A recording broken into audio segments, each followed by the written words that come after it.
나는 한 남자를 죽이려 한다. 나는 놈의 이름을 모른다. 놈이 어디 사는지도 모른다. 놈이 어떻게 생겼는지도 모른다.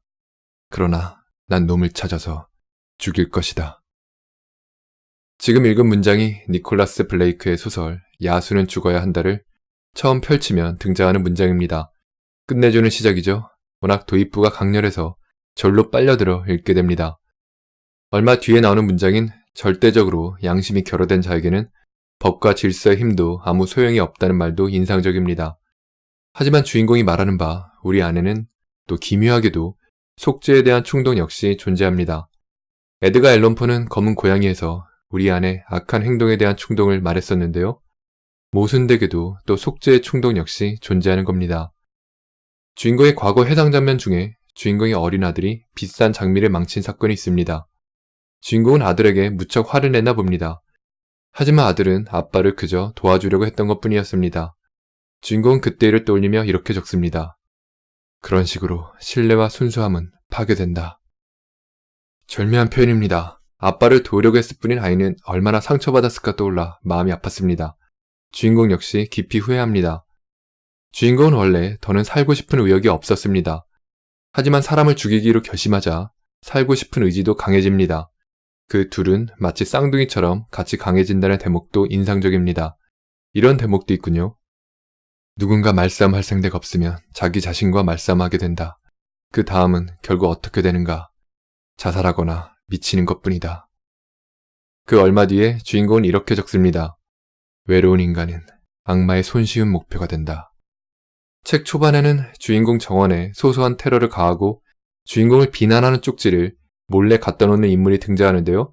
잡고 보니 놀랍게도 평소 조용하고 무탈하고 평범한 사람이었습니다. 즉 그런 행동을 할 거라 전혀 생각지 못했던 인물이었습니다.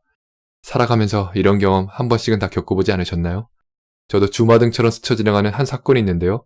평범함 속에 뭐가 감춰져 있을지는 아무도 모르는 것 같습니다. 주인공은 햄릿의 우유 부단함을 독특하게 설명합니다.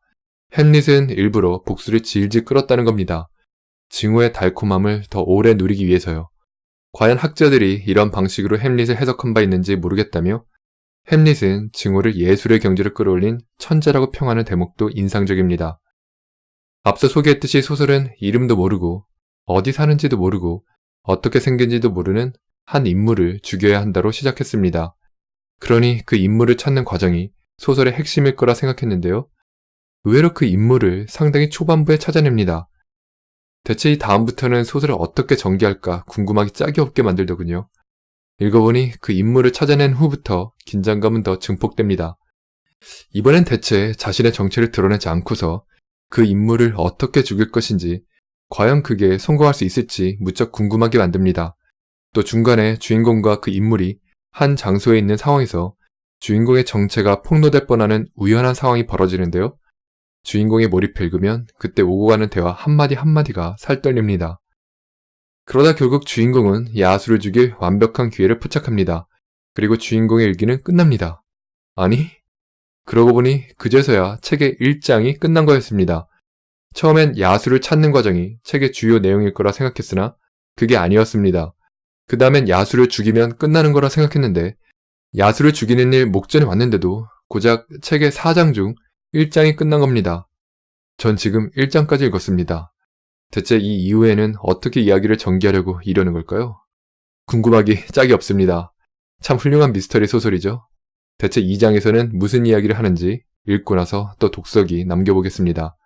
그럼 지금까지 독서기의 모험래였습니다.